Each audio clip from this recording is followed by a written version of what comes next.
சமீப காலமாக அவன் அதிகாலை வெளியே போனான். இரவு தாமதமாக வந்தான். அவளுடைய கண்களை தவிர்த்து நடந்தான். அந்த இடைவெளி அவளுடைய மனத்தில் 1000 சந்தேகங்களை வளர்த்தது. ஒரு நாள் அவன் சட்டைப்பையில் ஒரு ரசீது, நகைக்கடை, வைரமோதியம். அவளுடைய உள்ளம் நொறுங்கியது. யாருக்காக இதெல்லாம் வாங்குறீங்க என்று கேள்வி எழுப்பினாள். அவன் பதில் சொல்லவில்லை. அமைதியாக அங்கிருந்து சென்றான். அன்று இரவு அவள் உறங்கவில்லை. அடுத்த நாள் அவன் அவளை மாடித்தளத்துக்கு அழைத்து சென்றான்.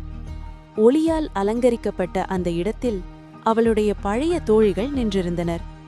அவன் முழங்கால் மடங்கி அவளிடம் மோதிரத்தை நீட்டினான்.